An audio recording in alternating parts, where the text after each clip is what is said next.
Белгилүү алып баруучу актриса Назира Айтбек өзүнүн Instagram баракчасына мындай деген билдирүү калтырды. Жашагым келип атат.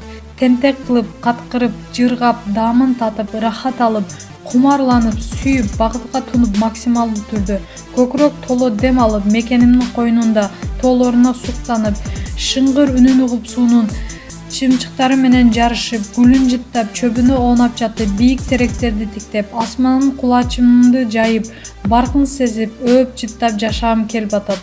Жашоого ошол үчүн келгенбиз да.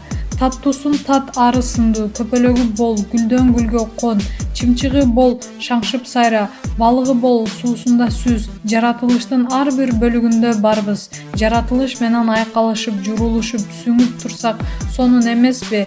Жашагым келип жатат деп жазып чыкты. Дайыр Исмадияров: грипп болгондор жоголдубу дейм да азыр.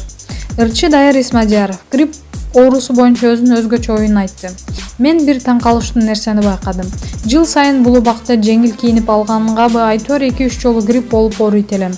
Дүйнө гриппке окшогон коронавирус пандемия болуп жаткандыктанбы, азыр сасык тумоодон деле коркуп калган окшойбуз.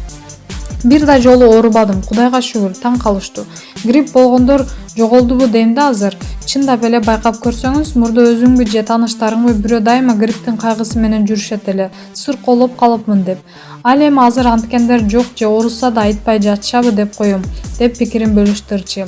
Эскерте кетсек, Дайыр Исмадияров 1986-жылы 16 июлда Кыргыз Республикасынын Ош облусунун Өзгөн шаарында туулган. Кыргыз шоу-бизнесине биринчи кадамды 2008-жылы жасаган. Репертуарында 30га жакын ырлары бар. Маалымат булагы, Заман Чекиткей.